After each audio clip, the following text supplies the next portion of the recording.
Hello. Assalamu alaikum and good morning, everyone. How are you doing? We hope you're keeping well and safe. This is the fifth session. I have just dropped the link how you can connect to the audio. You need to connect to the audio, so that's how you will be able to hear me. And this is the fifth session for an elementary teacher session. So we will be talking about first semester course books, weekend 1, weekend 3, and weekend 5.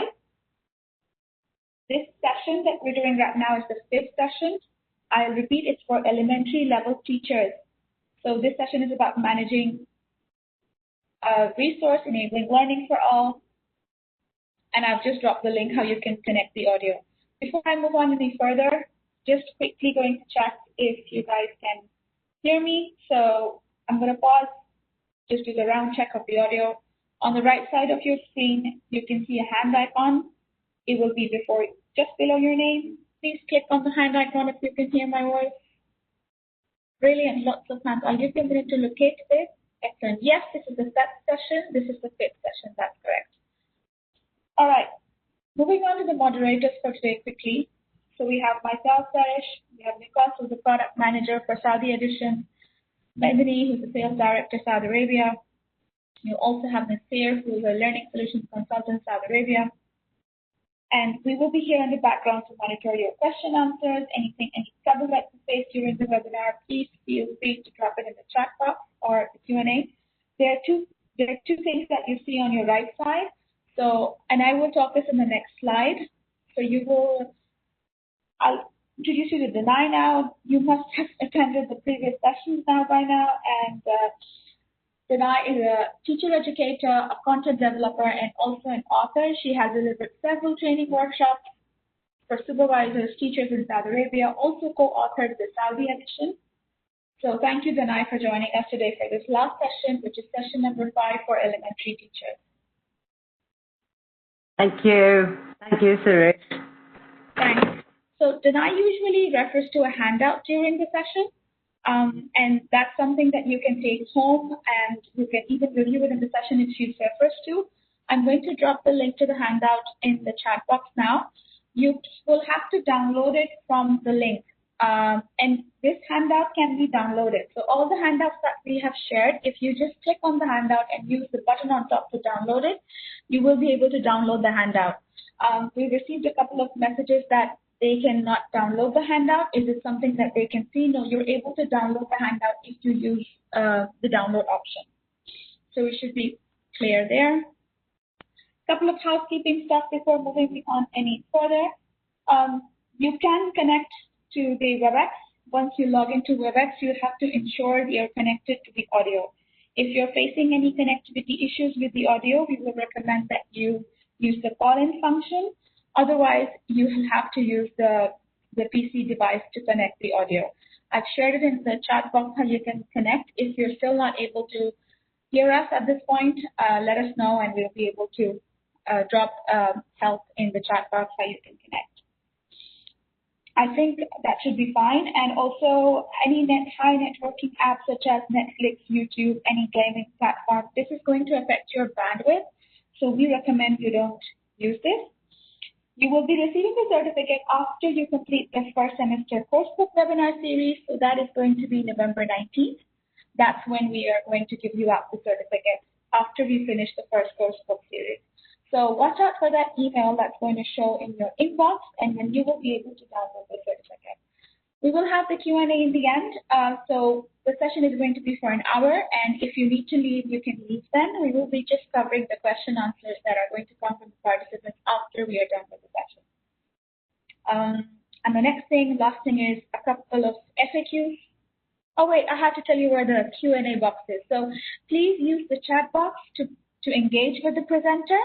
So Denai is going to ask you questions or anything. You use the chat box for that. If you have any comments, use the chat box. If you have any questions for us, use the Q&A box. Denai reads it from the chat box, so write it in the chat box. The Q&A box is for any questions that you have regarding the webinar. So that you must have located is on the right side. A couple of FAQs before we move on. You must have noticed you are muted. Unfortunately, you won't be able to unmute yourself. You are being marked present and attended automatically by the system. So we can see you and that you've joined in. You're here. Your name is already going to show up here. You don't have to mark yourself present anywhere. The system is automatically and picks up your name. Also, we will know how long you have logged into the webinar. So it's all pretty much there. You don't have to sign in anywhere for your attendance. You will be unable to view your participants, so you won't be able to see the name of your of other participants in this webinar.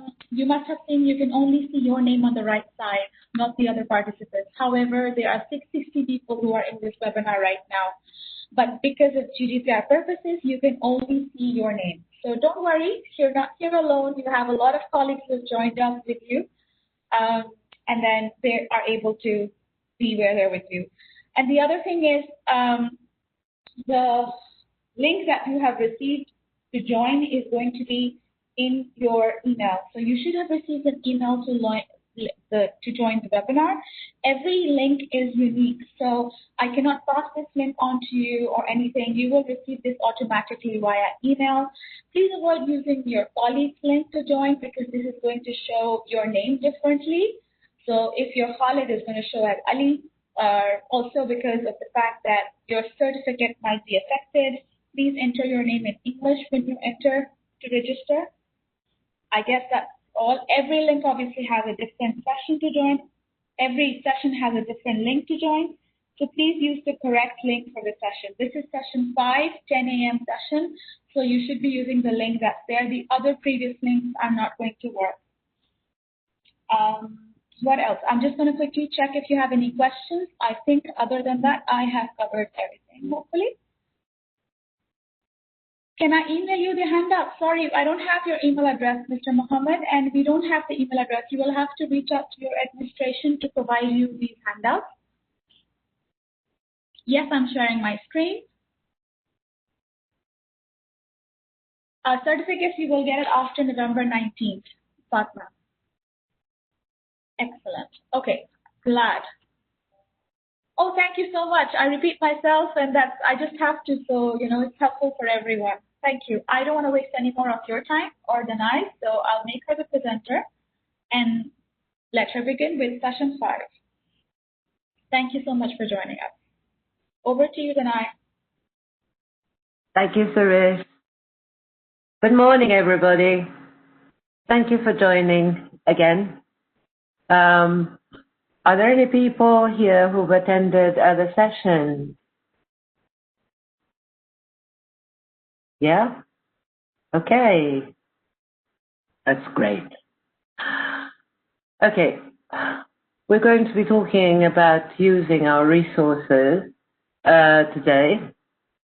I'm going to be repeating some things and also addressing some of the questions and comments that kept on coming again and again over the last couple of sessions. So one of the things that I would like to focus on at the moment is something that has to do with mistakes, with errors. I would like to repeat what I think you might remember from other sessions when I said that the students will make mistakes as they learn. Mistakes are not necessarily an indication of failure. Mistakes are mostly an indication of development when they're trying out things. If you don't want them to make any mistakes at all, then that means that you're controlling everything and that instead of doing things in class to help them develop the language, you're testing them all the time.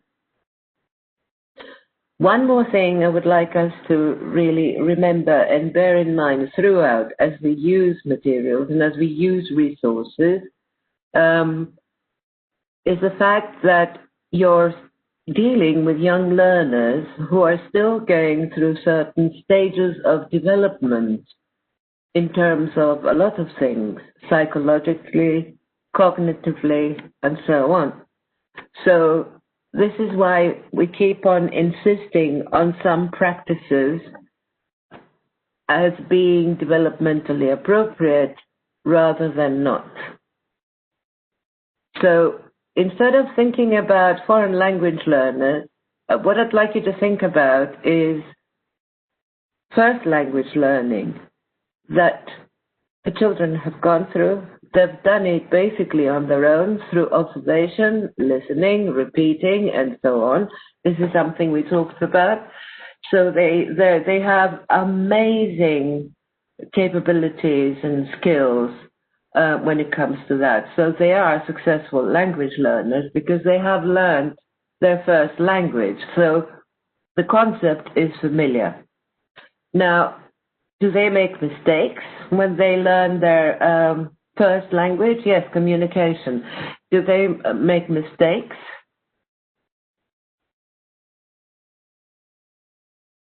Sure, of course they do.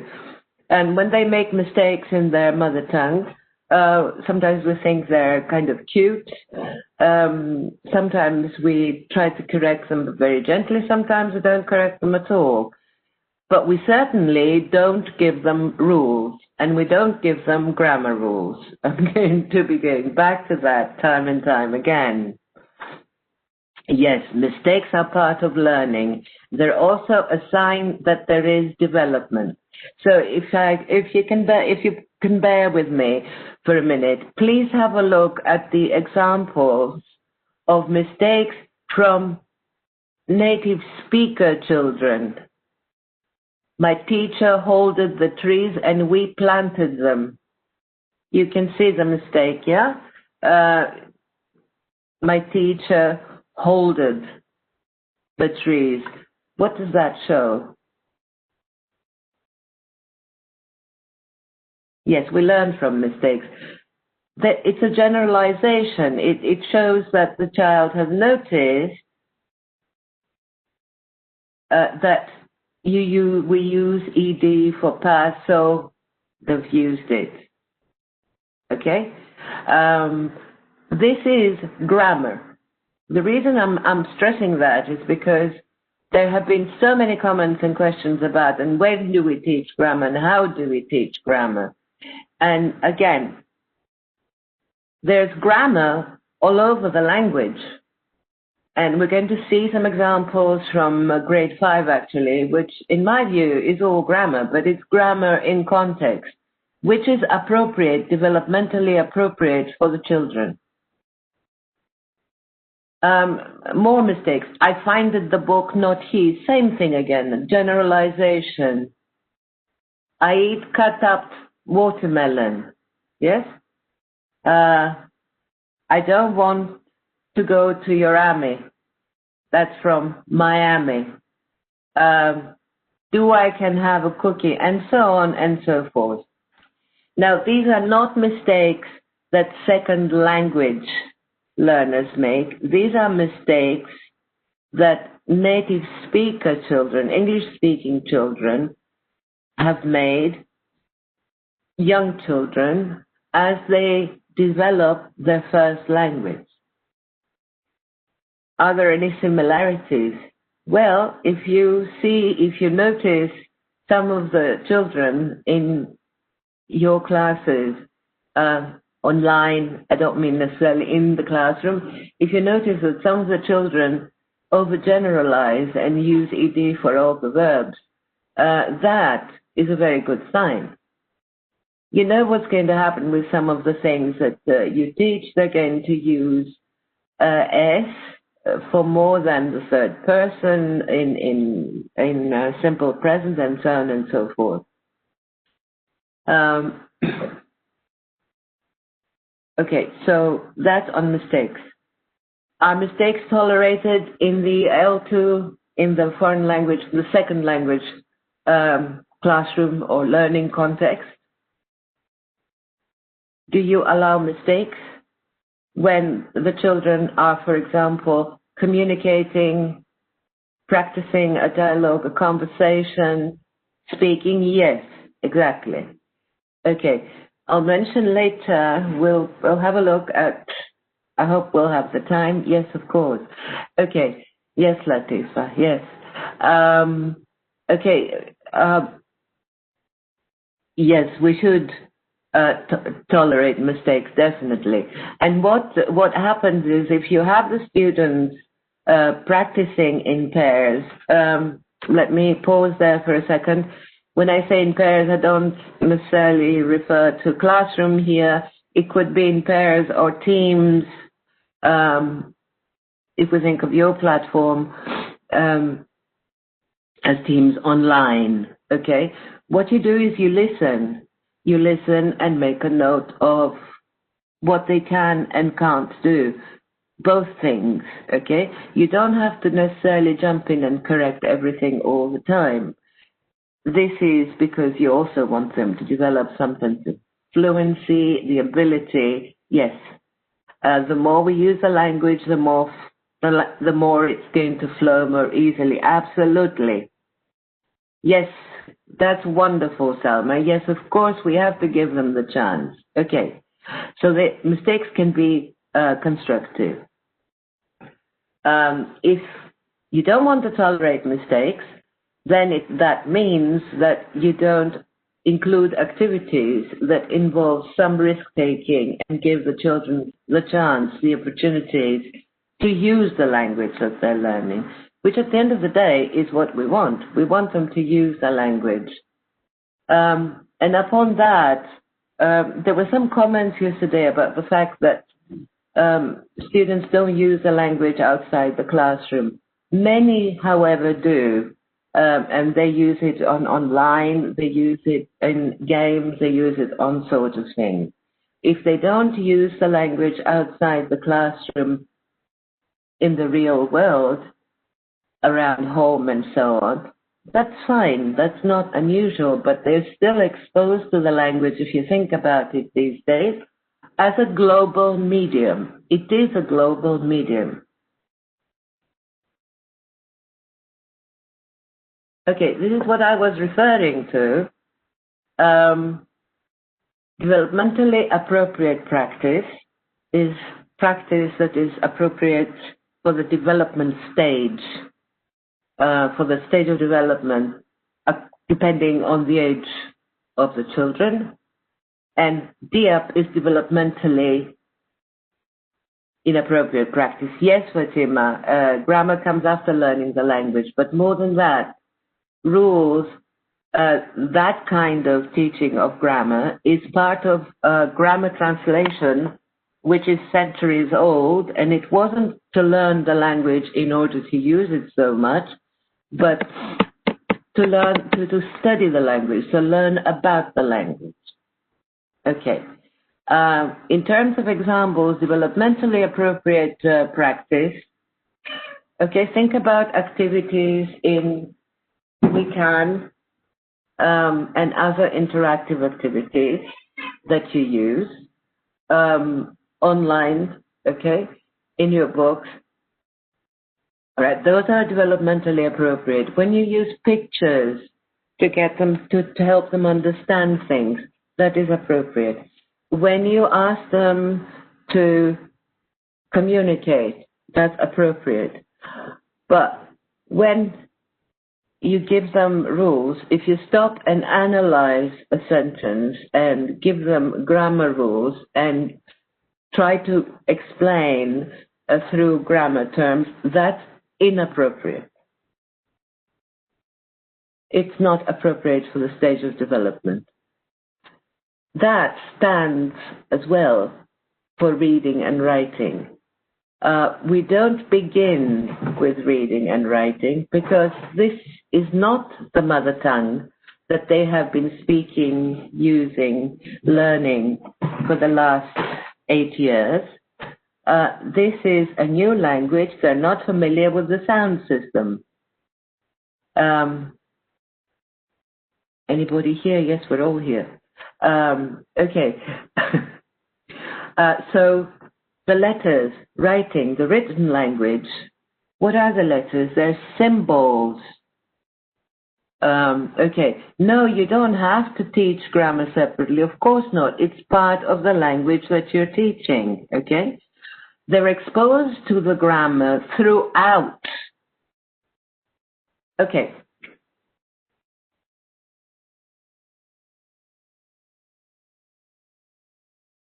some of you okay have seen this before. Has this got anything to do with grammar?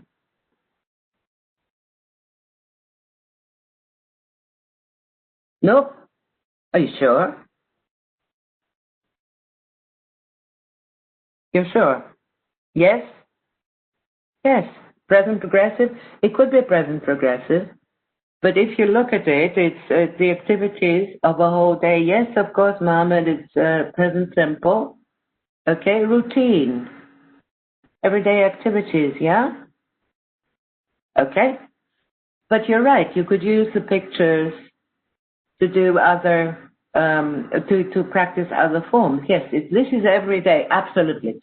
So the meaning, the concept behind this is that you can say, okay, I get up in the morning, I brush my teeth, I ride my bicycle to school, okay, I get to school, to school, I have lunch, I leave school, okay, I get home, I do my homework, I have a bath, I go to sleep.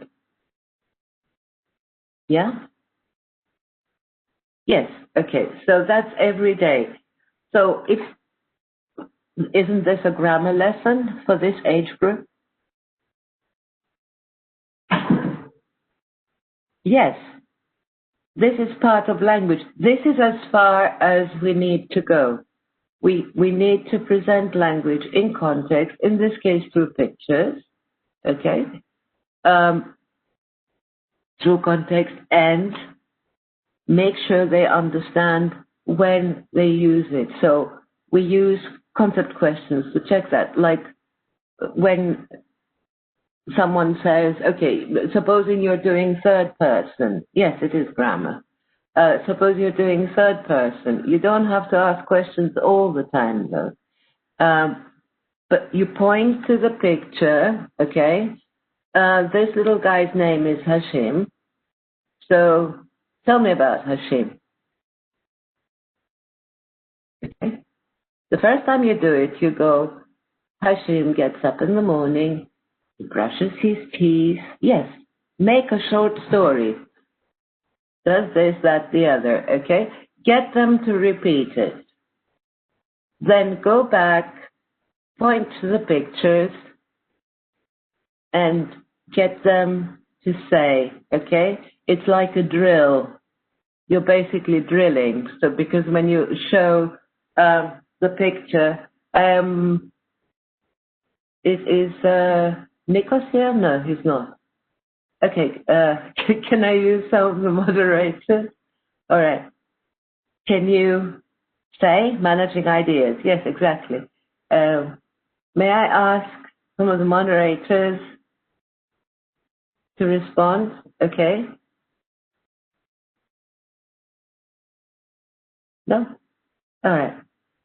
So you point to the picture and the student says, okay, he wakes up, he gets up in the morning, okay? Or he might say, he get up in the morning. What do you do? What do you do when the student makes a mistake there? If it's something that you're teaching, you're presenting, you want them to practice immediately, say again, if they don't correct themselves, try and get it from another student, then go back to the student that you want to correct. So do try and encourage peer correction, okay? The reason I'm insisting on staging things like that from controlled to less controlled to open-ended is because you can't immediately jump to open-ended activities if you haven't gone through clear stages of presenting, modeling, and so on and so forth. Yes, when you get to week 5, or maybe a little earlier even, they can read things, so you can write them. But please remember, we are dealing with children who have who go to school, to become literate in their mother tongue, among other things, and learn about other things, okay?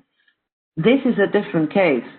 We're teaching a second language. The children are not familiar with the sounds of the system in order to then deal with written language, which is the symbols of the sound in the system. And if you also combine that with the fact that in English you can write things the same way but say them in a completely different way, that complicates things even more.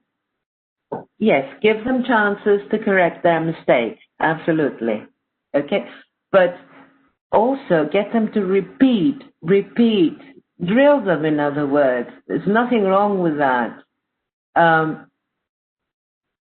No, a student they can't read after a week. Some of them might, but not everybody. And this is the point that I'm trying to make today. Let's make it possible for everybody to be included in the lesson. If some of them are more advanced in a sense, have had more exposure to the language, or have used the language, or have people who use the language at home, yes, they will know more. You can use them very quickly in class. You can use those students to model. You can use them to be leaders, to help in teams. There's no problem there, okay? So this is how we manage with different abilities anyway. But if something about singular, you have to explain it. All right, let me show you something. Okay, this is with the word, yeah?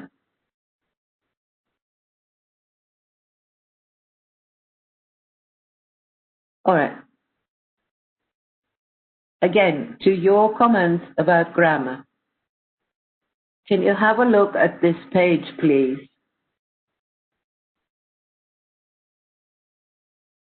Yeah. Okay. It's like a substitution table. Is this not grammar?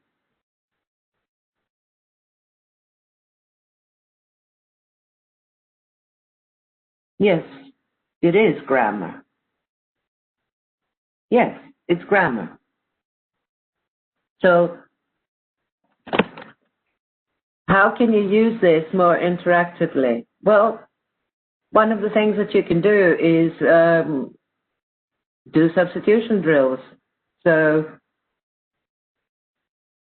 this is a question, yeah? You've got to the point where you're asking question and giving an answer. But you want them to practice the questions and you want them to practice does versus do. Hmm? Okay. You present it. You'd let them see it. Okay, this is 5. It's the last year. You can use written language more than you can in the beginning. We can 1, 2, and possibly 3. Okay, so do you play tennis? Okay, so you say, do you play tennis? The children repeat, do you play tennis?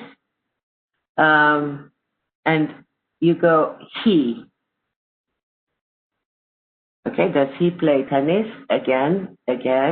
Okay, we. Do we play tennis? You don't say it. I haven't got any students, so this is why I'm taking on the student role. Do we play tennis? Do I play tennis? Which is a silly question if you think about it, because I know if I play tennis or not.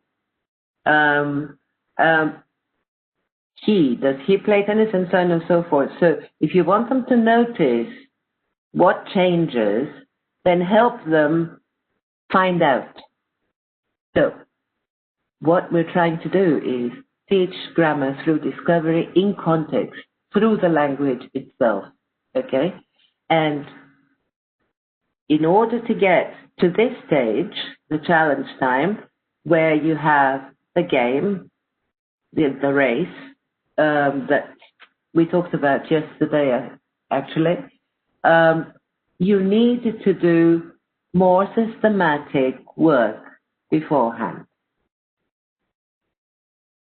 yes, if you put up a mind map, it might be a good idea actually to get what you put in the mind map from the students so you can involve them. Okay, let's have a look at this. What chores do you do? Do you do this too? And so on and so forth. And then you go to always, sometimes, never. You can see that there's clear focus on present simple. Okay? In stages. That's grammar. Yes, through stories, conversation, whatever. Even the chant, where you see rhythms and reading in weekend 5. I have a little robot, the smartest ever seen. He washes my dishes and keeps the house clean. He bakes my bread and makes me a drink. He sits by the fire and gives me a smile. Yes, you can do it through a chant or use it as a poem. Ask the children to change the verbs if they want, to talk about a robot, the ideal robot, and so on and so forth. Okay? Isn't this grammar? Aren't they practicing the simple present? This is how we teach grammar to children. Okay? But basically, you need to go through very organized, systematic stages, more controlled to begin with, practice through different types of interactions, not only individuals, okay, until you know they are ready to do an open-ended activity. If you do that, you will find that you have enough time to do this lesson in class. Some of your lessons might be a little more difficult and might be more demanding. So from that point of view, because you know your students, no book can know your students.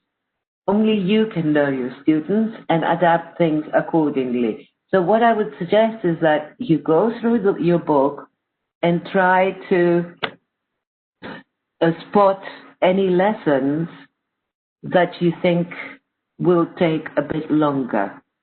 The students, okay, are quite patient and they don't mind if they are involved.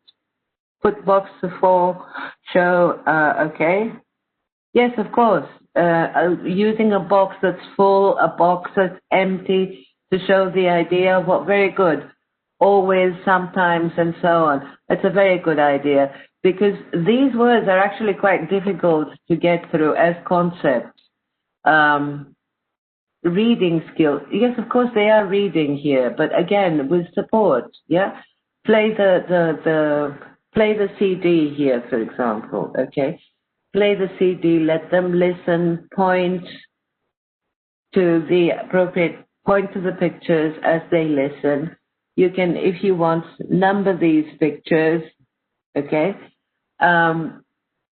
Mix them up, get them to listen again, put them in order, okay? Listen and follow in their books. That's reading at this point. For my pupils, I would do all sorts of things like that, yes. Support them as much as possible, but also keep them busy, keep them active, okay? And at this point, what I would like you to do is please, can you look at one of your handouts? It's actually one of your handouts is the same that you were given yesterday, but wasn't really used in the session. Support is listening to audio. Yes, absolutely, absolutely. Okay. So when I use, they understand them. Yes, of course they understand. Thank you very much. You will see they may act what they see. Absolutely. When you allow them to finally do it in an open-ended activity at the end, it's not just repetition. It's not just listen, repeat, listen, point to the pictures, listen, repeat. They can do it individually, sort of mumble to themselves, okay? Listen again, repeat, start doing it individually and so on. And you eventually get to the point where you ask them to act out. Now, acting out could be a bit of a problem if you're teaching online. Some of you suggested that it's not a problem because you use video throughout. If you have many students, it might be a bit of a problem, but you do the best you can. Or, again, you organize activities with the pictures. So you get the pictures all mixed up and you get them to listen and put them in order. All right? So you do it a little differently. And then get them to create their own.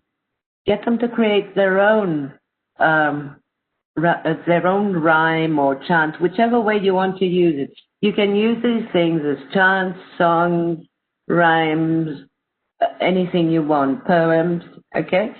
After you have gone through the audio as chants and you got them to use it. Okay, in this one, this is more grammar than anything because it's in contrasts actually simple present and present progressive, which is a problem for a lot of children, and we don't expect it to be dealt with immediately. But the reason I'm stressing this is a grammar. It's a grammar syllabus for children. This is how we deal with grammar. So if you look at your handout about children, it says at the beginning, some of your handouts are like what I call reflection sheets, okay? Think about these things. There isn't always one single answer. So think about why you choose the answer you choose. Children learn language best through. You've got A, B, C. You can combine more than one or come up with a completely different idea. Have you got are you looking at your handout?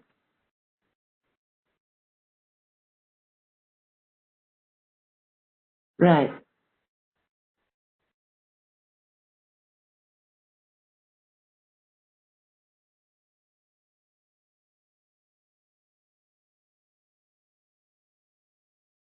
The one that says at the top about children. Okay, it doesn't matter. As you look for it, I'll read it out. Children learn best through A, listening and observing. B, doing and thinking. C, explanation and imitation. A, yeah. Can it be more than A? B, how about A and B? All right. So, yes, A and B, Hakim. Yes, good. A and B, Mariam. Yes, thank you. Listening and observing, doing and thinking. So again, I can't say this enough. Active students who are doing things, working together, collaborative learning, yeah? Working together, doing activities where they're involved, are going to be happy children and are going to be good learners. And they're not going to be bored. If they're sitting there with somebody explaining things constantly, they're not going to do a lot better. They're going to get bored. It's difficult to listen to people. Don't you think it's a bit too much to listen to me speaking all the time? But unfortunately, we've got quite a few participants and we can't really do it any other way. So please do use your chat box to answer as you have been doing. Greatly appreciated, and this way we can have a little bit of communication and make it a little more interactive, I think. Okay, children are not, you can disagree, yeah? Children are not easy to motivate, that's A. B, Children are not difficult to motivate. That's B. C, children are not willing to be motivated. Okay. A is children are not easy to motivate. Children, B, children are not difficult to motivate. C, children are not willing to be motivated. Yes, good. B, children are not difficult to motivate. They're not, actually. But they are difficult to motivate if what you're doing is not developmentally appropriate and you want them to be passive. If they're passive doing nothing, then they're not going to be terribly motivated. Okay? And why should they be? Okay, the next point is children need A, to be active all the time. B, to be quiet most of the time. C, children need to be active and quiet. Children need active and quiet times.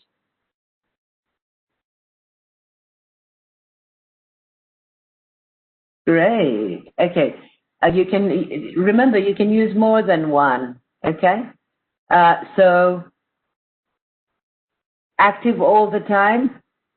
Some children do A and C. Yes, thank you, Hannah, Abdullah. Yes, Fatima. Maybe C as well. Okay. So they want activity, but they also need a bit of quiet time. If you keep children sort of terribly excited all the time, they tend to get very, very tired. And also, this will depend. This will also depend, yes, so that they can concentrate. This will depend on the type of students you've got, on the learning style, on the personality, and so on. If you want to keep them active for all the time, moving around the class and doing things, some children might have a problem with that. But again, it's better to keep them active thinking. When they're thinking and doing things together, okay, carrying out a task, they're actually active. When I say active, I don't mean running around or jumping up and down, Miss Sally. 4 is children like A, working with others, B, working on their own, C, working with their friends. All. C, yes. A and C, yeah, good. All 3, yes, it depends. Fine, all acceptable. What I wanted to ask you is, do you have a problem if they want to work with their friends together, to collaborate with their friends? No, good. Okay. Children learn through A, exploration, interaction with adults, guidance by adults. All, okay.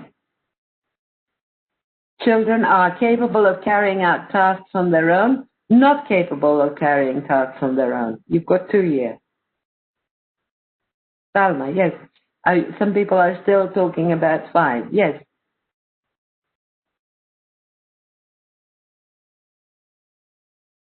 6. Children are capable of carrying out tasks on their own. Children are not capable of carrying tasks on their own. So you set up an activity, you give them examples, you demonstrate an example with a student, or you get 2 students to demonstrate examples, more than one, and then you let them work on the activity on their own. Yes, good. Abdullah, Mohammed, thank you everyone. Yes, it depends on the task. Yes, absolutely. If the activity has been set up carefully and is developmentally appropriate, they're going to be able to do it. If you have gone through careful stages of more controlled to less controlled, so everybody knows what they're doing, they're going to be able to do it. Yes, yes, Maha, if the task has been set carefully, absolutely. Children are open to challenge, not open to challenge. Absolutely, Badur, yes. Mariam, yes, thank you, Fatima. All of you, yes, Nada. Okay. And 8, children should be allowed to carry out a task in different ways, not to be allowed to carry out a task in different ways.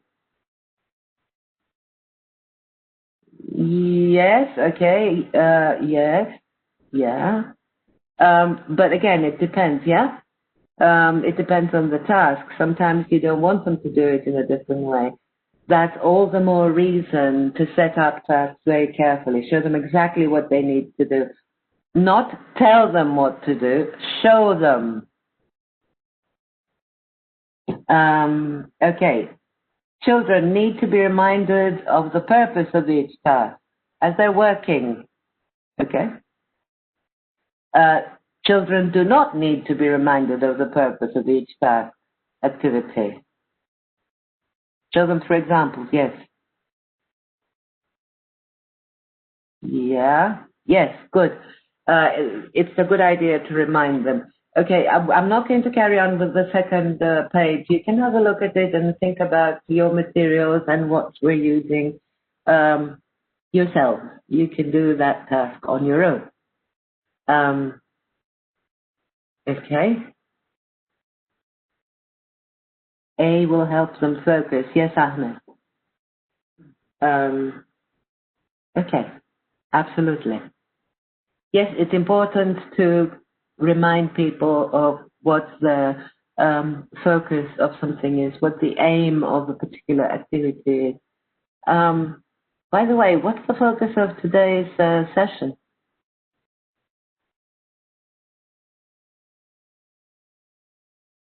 What are we talking about?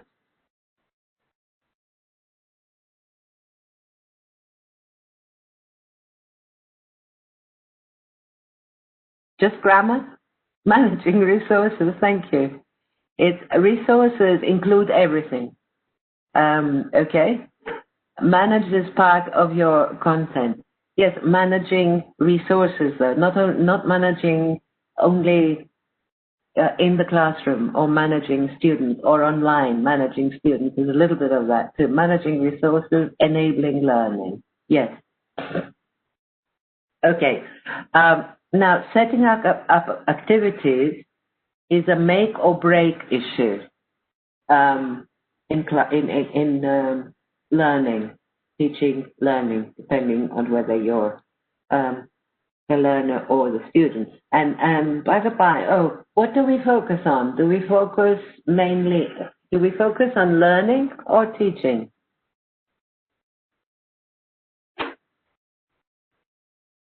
Thank you. Learning, Mariam. Yes, Anadi, Uday. Yes, absolutely learning. But when you stand there and explain things in Arabic and then want to do activities, you'll have no time. When you explain things, then you're not focusing on learning. You're focusing on teaching. Okay. Again, this is not giving them information like that for them to memorize just for purposes of testing. You want them to learn, and you want them to learn to use the language. Okay. So how do you set up activities? Do you tell the students what to do in their mother tongue? Yes, sometimes they know the information in Arabic. No. Okay. No. In English, yes. But if you want to make it clear for everybody, you want them to know exactly what they're going to do, what else do you do?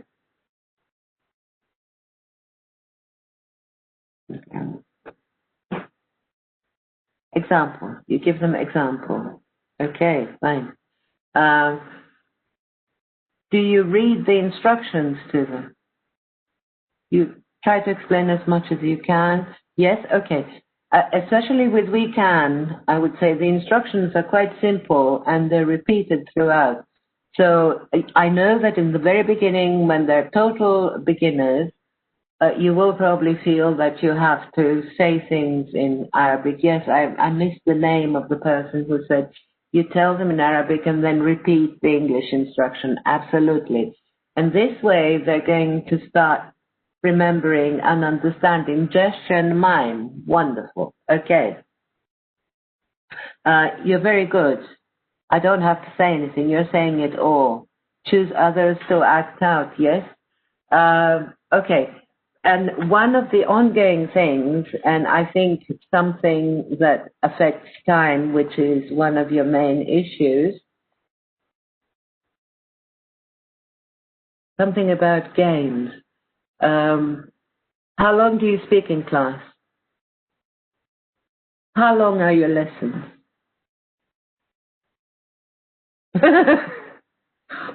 all of it. 50%, 35 minutes. Okay. Time to. Okay, fine. That's. All right, I get it. 50% is okay. It's not. Do you? Is that a good idea? Do you have to talk all the time? No. Who needs the time to practice, to speak? Yes, the students need the time to speak. So this is something, again, that I would like to repeat. If you allow 10 minutes speaking time for 20 children, yeah, 10 minutes speaking time per lesson, and if you only do teachers student or student open class practice, then your students on average will have like half a minute per lesson to say things, to practice. 1 minute per week, yeah? If they didn't have any time off school throughout the year and you counted all 52 weeks, you would have 52 minutes per year. So fourth, fifth, sixth grade, then multiply that by 3. It's impossible to expect the child to be able to use the language with such little time to practice. This is the reason we want to have different types of interaction. That was something we discussed. Yes, especially when you have more than 30. So you need to let them work in pairs, in teams, okay? Yeah, but you shouldn't expect to correct every single mistake. Remember, what's important is to do controlled work in the beginning, make sure everybody is clear, give them enough time to repeat, to practice, okay, all of them, in order for them to then practice, interact as teams or pairs. Do you repeat what students say? In other words, do you echo? So if you say, yes, no, good. If it's absolutely necessary, no, good. Do not echo. It takes time, and if the students know you're going to repeat something, they have no reason, you give them no reason to listen to each other. So if you want them to listen to each other, don't echo. Yes, if they love you, they will learn. It's true. It's true. It does make a difference. Yes, the students need it, not us. Okay, fine. Super. Okay. Let's deal with the mistakes and the correction in a second. Is translation useful and necessary?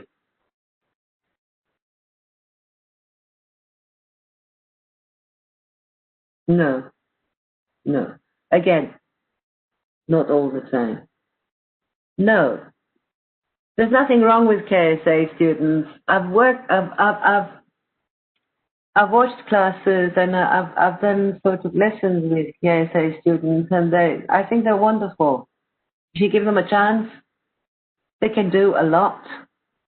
No, you might have to translate initially with total beginners, because you have no other way of dealing with things when you are setting up activities, yeah?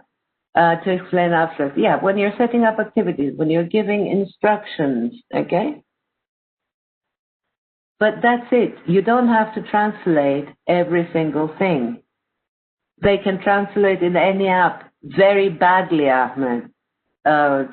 Translating apps are not really the best, are they?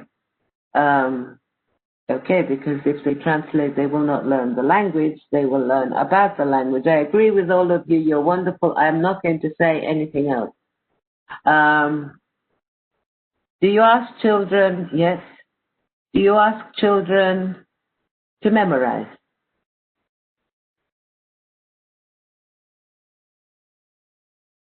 What? What do you ask them to memorize? Sometimes. Yes? Sometimes words, chants. Do you ever want them to memorize words in English and their equivalent supposedly in Arabic? No. Good. No. No. Bilingual lists are really not useful. They're very hard. They're not useful. They're developmentally appropriate. And they're not useful because what are you going to do with it if you have to use a language? Think of something in your mother tongue and then translate it word by word? No. Okay. But I would be careful about the amount of material I ask them to memorize. Okay? Sometimes if the students don't answer, I can't quite follow that. Okay? So no grammar rules. It's developmentally inappropriate. It's meta language. Memorize spelling. Yes. But not when they begin in fourth grade, surely, a bit later. You ask them to memorize conversations. Okay, but whatever you ask them to memorize, make sure it's not long. Get them to practice it and memorize it with the CD. Yes, it's okay to memorize months of the year, but quite honestly, I prefer to do closed systems like that, days of the week, months of the year, and so on. Yes, through a chant and through repeating them time and time again. Again, I know I'm repeating this, but like the chants, I would suggest that you always begin your lesson with one or two chants from the past. Go through them. So if you do things a number of times, if you repeat things, you'll find that they do memorize. Closed systems, however, months of the year and so on, do bear in mind that that's sometimes very difficult for some kids. So give them a bit of time. So it might not be a good idea to ask them to memorize and within a lesson. Yes, they ask you to replay. Very good. Okay, because if you set homework that's very demanding, what's going to happen? Who is going to get involved? Yes, I agree. I'm not so much in favor of memorization, but parents, exactly. So are you teaching the parents? Are you helping the parents learn or the children? If you don't want to have trouble, make sure whatever you set is appropriate for the children and it's manageable. Yes, they're families. It's manageable. for the children. So it's one thing to bear in mind. Okay? Whoops. Now, can you have a parent answering these days? Yes, I know that's a problem, isn't it? Okay, let's go back to that.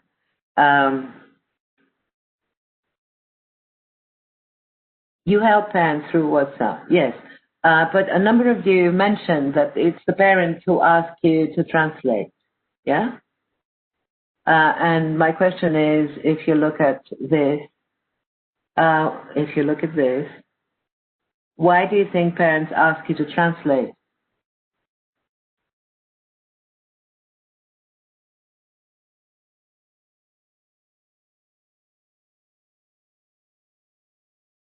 Yes, good. So they can understand. So they can explain. Exactly. So they can do the homework, yes, themselves, which is not the idea, right? Yes, very good. Yeah, okay, fine. This is all the more reason why you should set up things very carefully. And above homework, manage your time, even if it's half an hour, 30 minutes, 35 minutes. Make sure you allow a couple of minutes to set up homework, okay? So how do you set up homework? You set it up in class. You ask them, for example, to open their workbooks. Okay, that's the parent asking for translation in order to know the meaning of the word. Yeah, okay, so they should, okay. Let me carry on with this. So, all the more reason why you should set up activities very carefully, demonstrate them in class, make sure the children know exactly what they have to do, so you don't get this kind of pressure. Do you use translation to explain words and phrases? Yes, every time 2 students. Good. Do you use translate? No. Good. Okay. Remember, you've got pictures, you've got mime, you've got gestures, you've got a number of different things to try and explain. And as we said before, children are amazing. They can work out meaning if we give them a chance. Now, if you have a quick look at the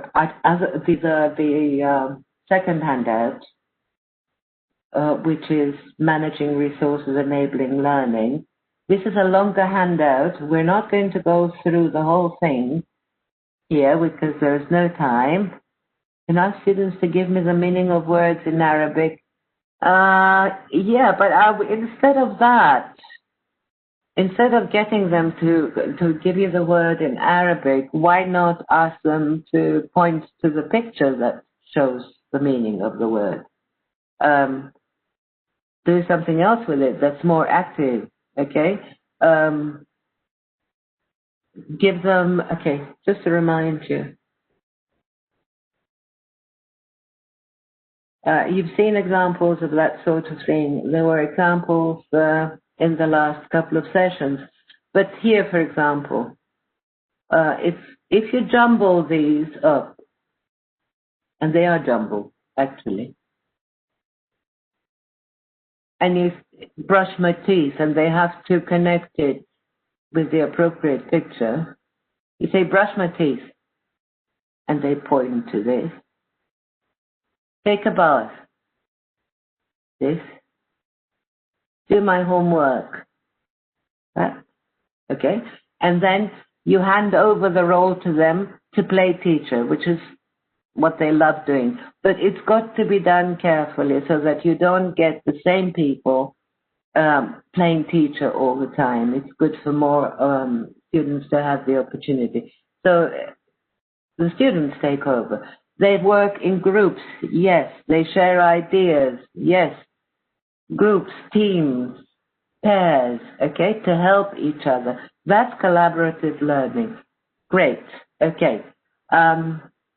So let me just check very quickly. We've talked about echoing, checking, understanding, staging, time management, terrible thing, supporting, monitoring.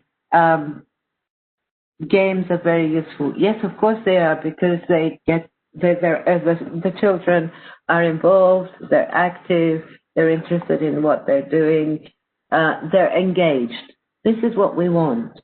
We want the children to be doing things that they'll find engaging, give them a bit of challenge, trust them a little bit to be able to do things, not a little bit, a lot, to be able to do things on their own. Okay?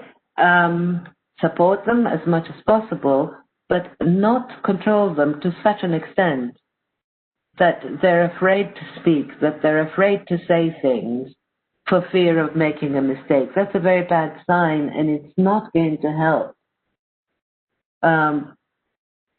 And use visual support as much as possible.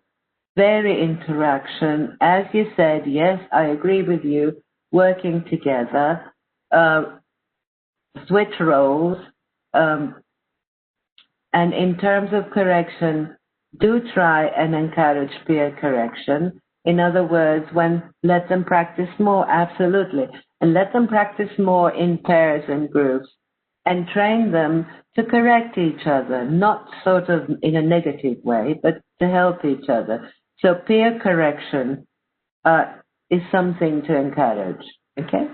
And basically try and get most of your students participating as much as possible. I missed that last comment. It was longer. I didn't have time to read it.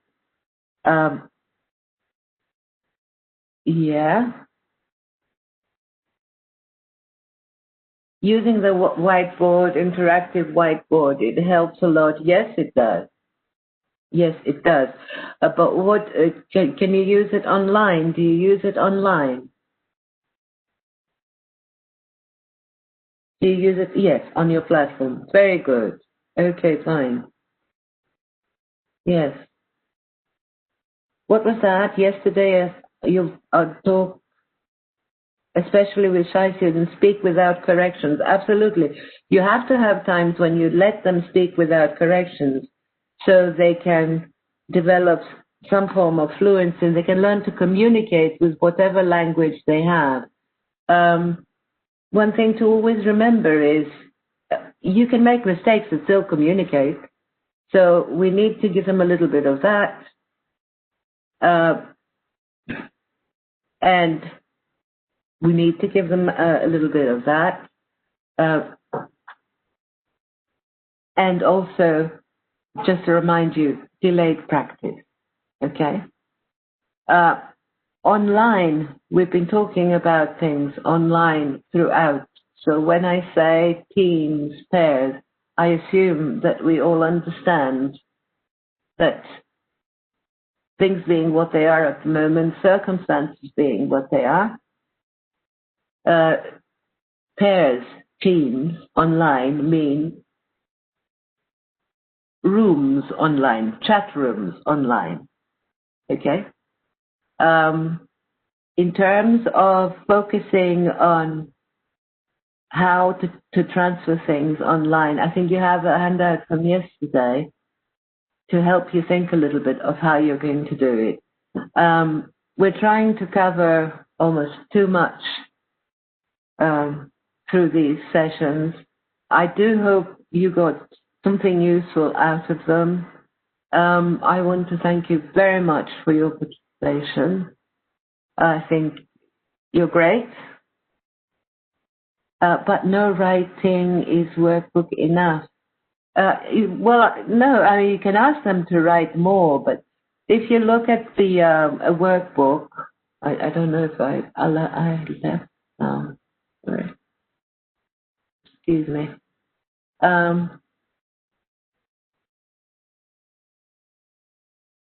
Check your workbook. No.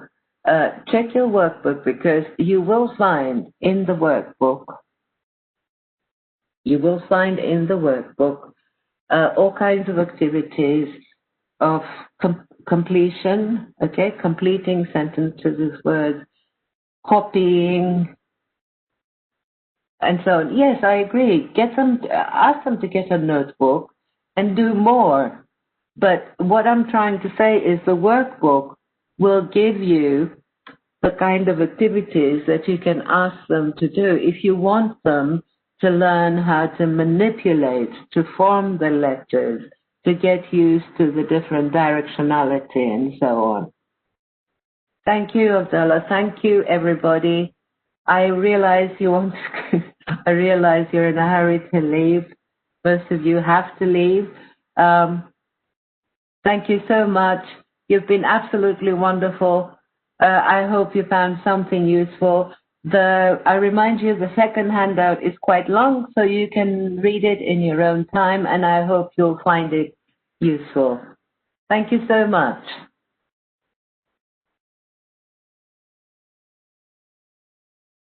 Thank you so much, Thank you. Thanks.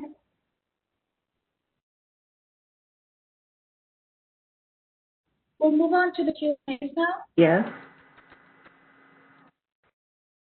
Before I actually go on to the Q&A, I just want to let go of participants who really have to go somewhere. We can cover the Q&A now in a few minutes. But first of all, thank you for your valuable time and joining us for this elementary teacher training webinar series. We really hope you found these sessions useful, and you will be able to apply these strategies both inside your class and outside your classroom. Apologies if you missed any of the webinar series or the sessions. There were 5 of them. There's only actually limited capacity in the webinar, and once you enter the webinar and the event is full, then other participants are not able to get in. So don't worry about this. However, we are going to share the recording of all the 5 sessions with your administrator, so you will be able to get this from them. And no, there is no next session, so we don't have an afternoon session for today. There were only 5 sessions for the elementary webinar series, first semester coursebook. Yes, and I'd also like to thank the Ministry of Education and the TWIR for their support for all the webinar series and making them possible. So thank you so much. And lastly, a lot of teachers have asked about teacher material and student resources and where we can find them to access the teacher resources and help. The teachers, you will have to register yourself on the N portal that's provided by the TWIR in order to access the teacher resources and help. So there are resources there, anything that you need, the latest teacher editions, everything is there. You'll just have to register yourself there to get access to everything that Danai is also talking about. We covered a lot in the session, but there's only limited time that we can do and cover, but we hope we try to cover everything. I'd also, lastly, honestly, Danai, thank you for being here, for being very patient with all of us and answering all the questions and being so kind and responding to everyone. And what a wonderful series of elementary sessions where you've covered a lot in a short amount of time. So thank you so much, Danai. I'm actually clapping my hands, and thank you for being here. You're a wonderful speaker. Thank you, Suresh. Thank you so much. Thank you, all of you. I wish we had more time. Quite honestly, I wish I were there. I've loved working with Saudi teachers. I worked with Saudi teachers and supervisors in the past, and I miss it. I miss you all. Thank you so much, so very much. Thank you so much. Just going to pause for a minute, give you a chance if you have any questions for us, me. And okay, certificates. I'm sorry, I should have repeated this. The certificates will be available after the webinar series is over. So today we complete elementary. Next week we start with intermediate and then followed by secondary. Once we complete all these series, we will be able to share the certificate of participation for people who attended the webinar, and you will receive this via email. So you will have it in your email, the same email that you registered for the webinar, and you will have the option to download your certificate. So you will hit download and you will have the certificate. Hope that answers your question. Just waiting to see around. Oh, you can leave if you need to. We are going to stay back to answer any answers right now. What's the site? My colleague can drop the site and photo, perhaps. The handouts that you have for all 5 sessions, yes, we will share it with your admin, and they will be able to share the handouts with you. So we will share the recording of this webinar and also the 5 recordings and also the 5 handouts for the session. You're very welcome.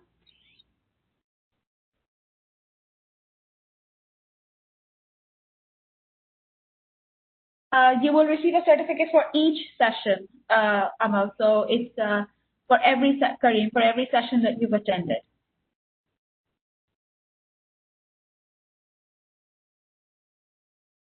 We don't have your email address, so we'll not be able to share links to the handout. You can click on the link and download the handout. Okay, I guess that covers most of the things. Thank you so much again. Thank you for joining us. I will now quickly move on to the Q&As. Thank you for your questions, some great questions here. I will start tonight. The first one we have is from Abdullah. It says, I believe that Weekend 1 curriculum was designed for kids who have previous knowledge or studied English at previous stage. So we need more time and lessons to focus on letters and numbers.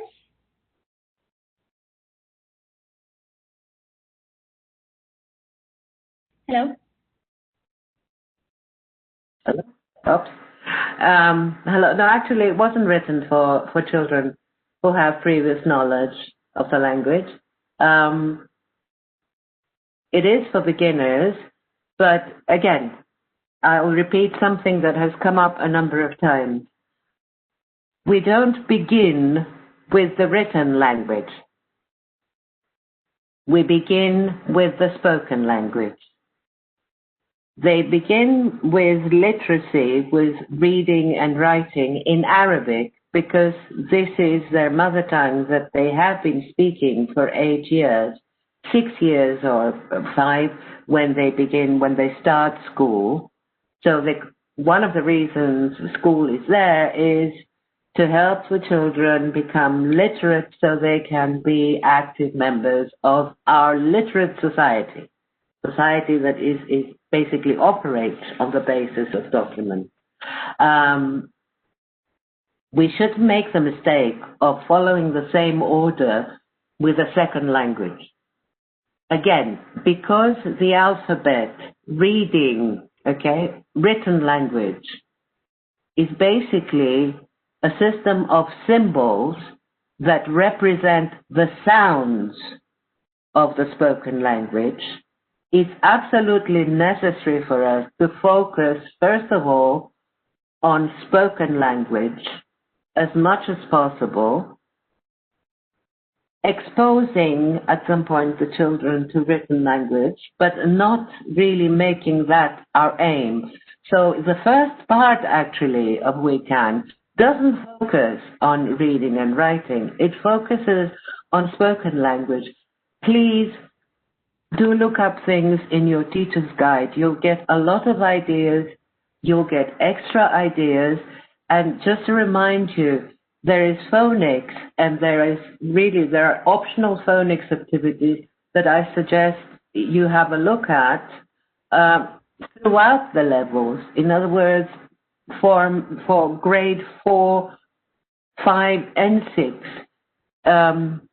Why? Because phonics will help with the sounds, it will help them notice things and so on. So basically, we're developing that throughout the course. We don't begin with it. We begin with it in mother tongue, not in another language. That makes sense. I hope that answers the question. Yes, we hope so. In handout 2, page 3, activities with T-class interaction, and for session 3, page 2, for, I can't read this. For FC, what do they mean? Can you please repeat the question again for what you've written? I'm sorry, I didn't quite get that. I'll move on to the next one meanwhile. What's the difference between breakdown room and breakout room? Breakout room. Did I say breakdown room? If I said breakdown room, sorry, it was a mistake. It's the same. Yeah. Yes. Okay. Yeah, it's only one thing. There is no breakdown room. It's just one thing. Yes.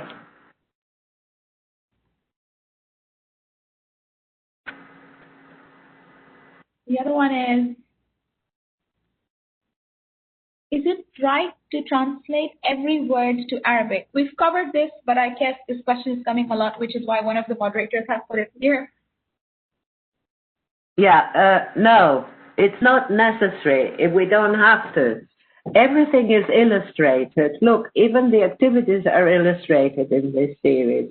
And I'll say something I said a number of times before. No book is perfect for everybody, okay? But there are some very important points here. Look at this activity. It shows 3 children working together. This is the 6th grade, yeah? Working together. I think it's 6th grade. But it shows the children what they have to do. So it illustrates basically the activity. It's great help for you to set up the activity. Yeah?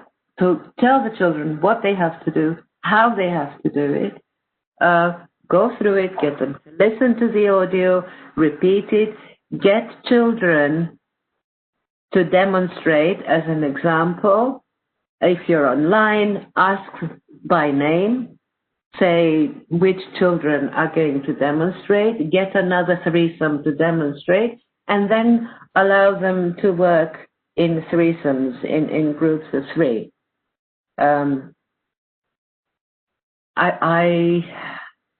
This is for instructions. As for words, there are pictures, okay? And the children are used to pictures, and you can ask them to prepare their own visuals if you want, okay? Yes, I missed the name, but yes, after a while, after a week or so, you won't need any translation. No, you shouldn't go for translation. Also because translation involves a totally different cognitive process mentally, okay? And it's not the same as listening to language, repeating it, understanding when to use it in context, okay? We know that this is not the mother tongue, but again, I remind you, if you just consider what an incredible job students have made on their own learning their mother tongue, really we should have some faith in them, in their minds, and help them learn rather than make them memorize things and teach at them. And on translation, I want to say one thing that's really relevant for parents as well. If you have parents that insist on translation because that was the way they were taught themselves, what I tend to do, you might not like this, you might not want to do it, is did they enjoy learning the language that way?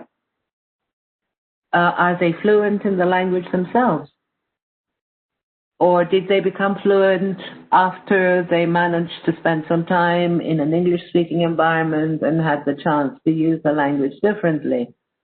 That tells them that basically the status of the language has changed now. It's not just a subject at school to get a good mark on. These children will need to use the language in a global setting, online even more. than face-to-face. Yes, children learn from games more than from teachers. I agree with you. And because they do, a lot of children actually learn a lot of things, including language, from online games, from internet games, okay? Which is not a bad thing at all, but it's something that we have to keep an eye on because pretty soon we're not going to be talking about total beginners. Actually, I wonder whether we have the right to talk about total beginners now.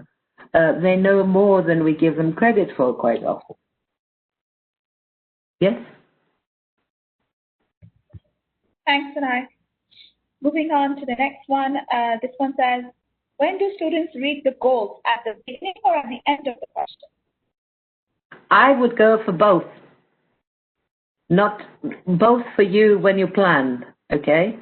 Sorry. Correction. Both for you when you plan. I was thinking of teachers. You need to have a look at the goal so you know where you're going.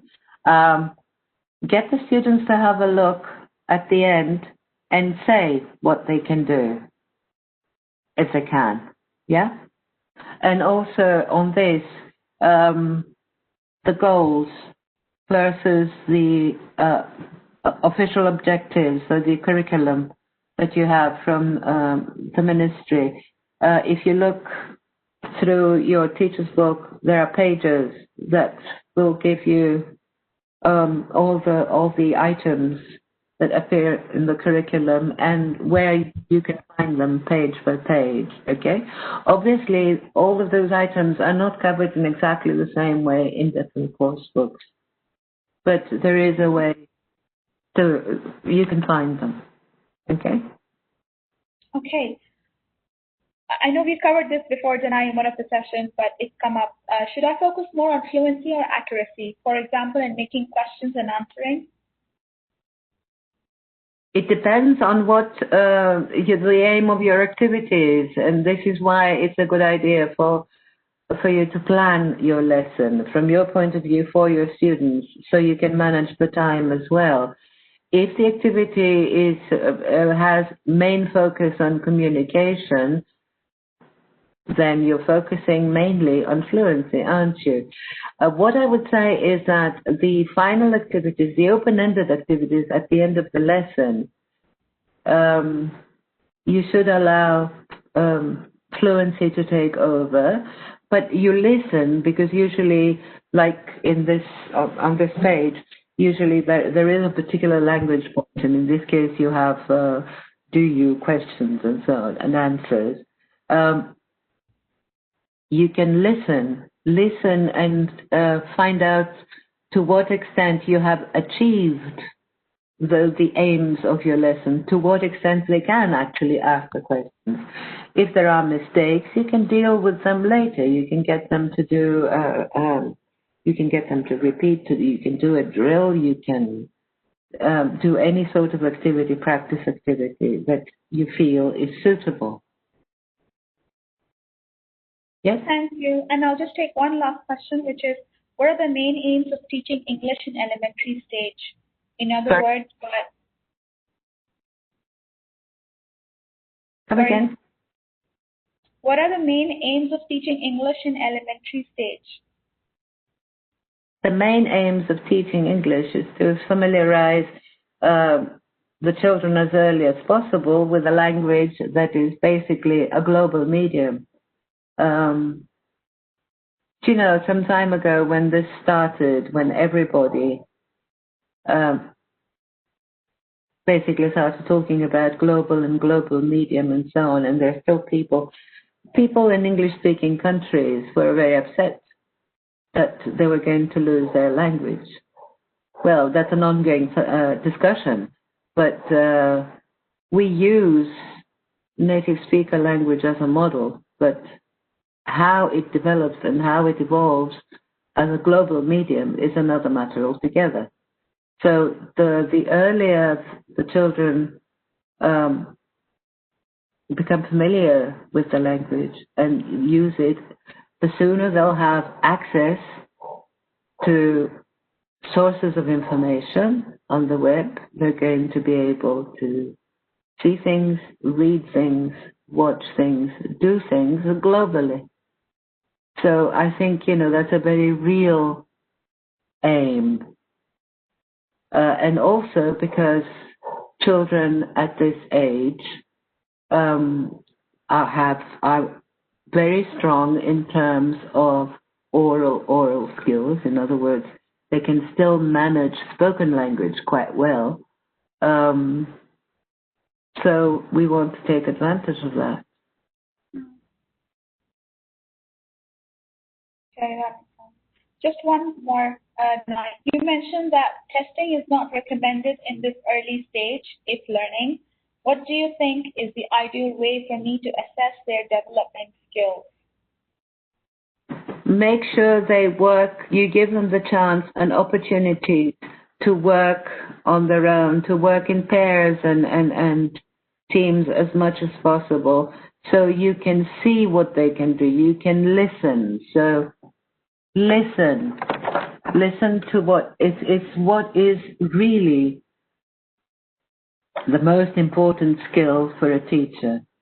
If you're speaking all the time and explaining all the time, you're operating on assumptions, you're allowing no time for the students to speak, but more than anything, you deny yourself access to a very important part of learning, which is listening to your students to find out what they can do, not what they can't do.